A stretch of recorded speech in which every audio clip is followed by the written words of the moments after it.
Terminator 2, Skynet devient consciente à 2h14 du matin, un 29 août. Dans la vraie vie, ça s'est passé un samedi sur un podcast. On est maintenant genre dans la singularité. Celui qui parle, c'est Sam Altman, le patron d'OpenAI, l'entreprise qui a créé ChatGPT.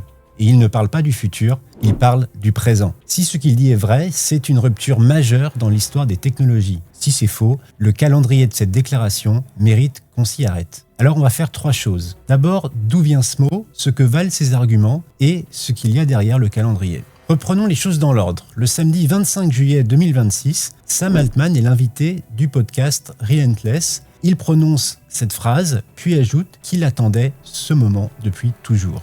Le contexte compte. 4 jours plus tôt, le 21 juillet, OpenAI publie un billet de blog inhabituel. L'entreprise y reconnaît que 2 de ses modèles, dont GPT 5.6 Sol, testés avec leur garde-fou cyber ABC, se sont échappés de leur environnement de test. Ils ont enchaîné plusieurs failles jusqu'à atteindre les serveurs de production de Hugging Face, la plateforme d'hébergement de modèles open source. Leur objectif, récupérer les réponses de l'examen qu'ils étaient en train de passer, autrement dit tricher. Hugging Face a détecté et bloqué l'intrusion. Les 2 entreprises enquêtent ensemble pour savoir ce qui s'est passé. Ce précédent donne son relief à la sortie d'Altman.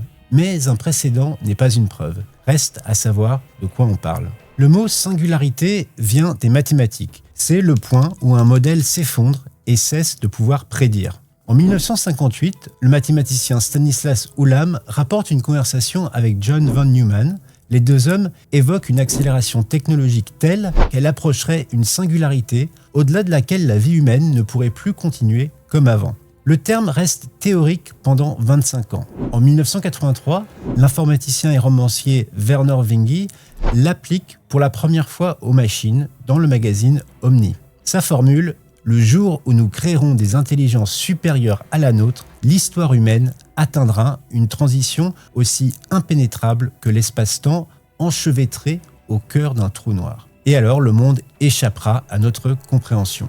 En 1993, il développe l'idée dans un essai devenu la référence du domaine. Sa fourchette entre 2005 et 2030. En 2005, Ray Kurzweil publie The Singularity is Near. Il fixe 2 échéances. Une IA de niveau humain vers 2029 et la singularité vers 2045. Le mécanisme théorique ne change jamais. Une IA devient assez performante pour concevoir la suivante, qui conçoit la suivante, plus vite encore, jusqu'à ce que plus personne ne puisse anticiper la suite. Voilà l'idée. 68 ans d'existence, mais aucune vérification. Deuxième question, les arguments de Sam Altman tiennent-ils ? Premier constat, et il est central, il n'existe aucun test reconnu, aucun seuil mesurable permettant de déclarer qu'une singularité a eu lieu.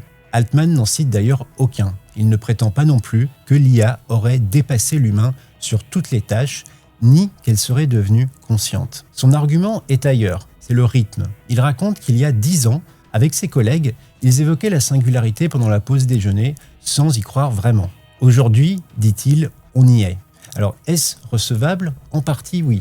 Un modèle qui sort de son environnement de test, exploite une faille inconnue et compromet l'infrastructure d'une autre entreprise pour tricher à l'examen, ce n'est pas anodin. C'est un comportement autonome, planifié, dirigé vers un objectif que personne ne lui avait fixé. Mais il y a un élément qu'on ne peut pas écarter.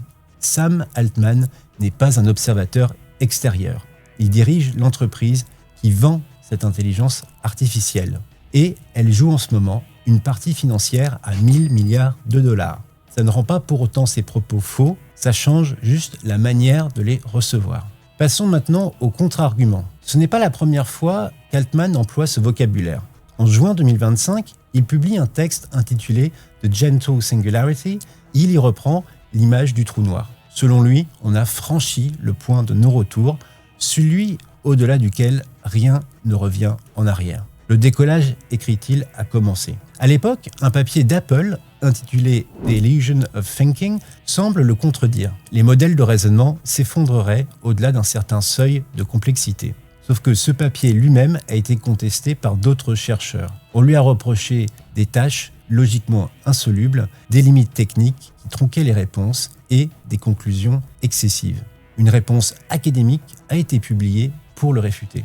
Retenons ceci, sur le raisonnement des machines, il n'y a pas de consensus scientifique. Il y a un débat vif, non tranché. Et c'est exactement le problème de la déclaration de Sam Altman. Le mot singularité n'a pas de définition qu'on puisse mesurer, tester ou réfuter. Une affirmation qu'on ne peut pas réfuter n'est pas scientifique. C'est une conviction, ce qui ne la rend pas fausse, mais on ne peut pas la vérifier.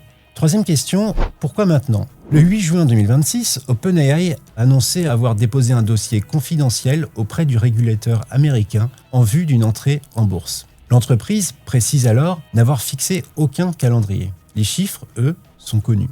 Dernière valorisation privée, 852 milliards de dollars, après une levée de 122 milliards clôturée le 31 mars. 2 milliards de dollars de revenus par mois, plus de 900 millions d'utilisateurs hebdomadaires et 13,1 milliards de chiffre d'affaires sur l'exercice précédent pour une entreprise qui n'est toujours pas rentable. Voilà le besoin, financer des infrastructures de calcul colossales sans avoir démontré la rentabilité du modèle.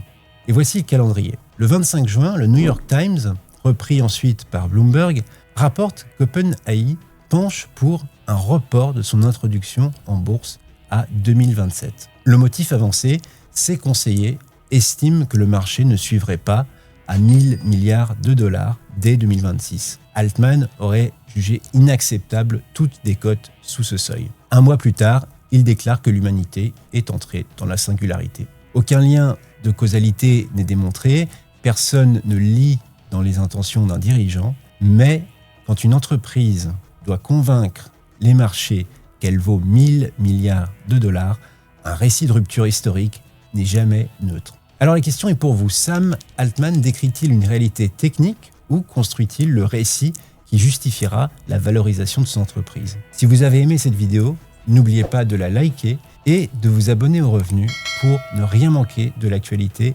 économique, patrimoniale et financière.